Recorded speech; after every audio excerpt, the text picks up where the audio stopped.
I've said many times on these commentaries that the way to understand Trump, indeed Republicans in general, is to know that what they accuse our side of is not only generally a lie, it's what they themselves are guilty of.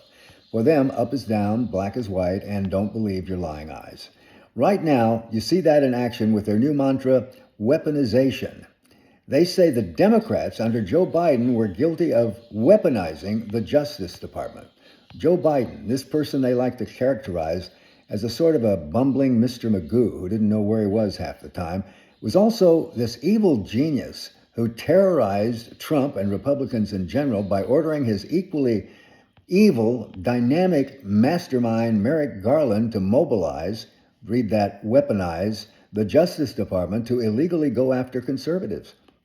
Their proof, not only the 1,500 successful prosecutions against the January 6th insurrectionists, but the harassment of Biden's predecessor, Donald Trump, resulting in 34 felony convictions, along with a sexual assault conviction, resulting in fines of tens of millions of dollars. Now, this is Merrick Garland, mind you, who is heavily criticized by liberals as being a weak, asleep at the wheel attorney general who didn't move fast enough or aggressively enough to put Trump behind bars. But in order to believe the right-wing accusations, you must also believe that this conspiracy also included hundreds of jurors and judges who unanimously found Trump and his allies guilty of multiple crimes. So now Pam Bondi and Stephen Miller and, of course, Donald Trump are saying they're coming after us while accusing our side of weaponizing the Justice Department. But I do give them credit for one thing. They're being honest about who they're coming after. And that's everybody. Comey, Fauci, Soros, literally anyone and everyone who is their real or perceived enemy. All you need to be guilty of in their eyes is being a critic of Donald Trump. So if you know what's good for you, you'll knock it off with this democracy shit. So that's what we're up against.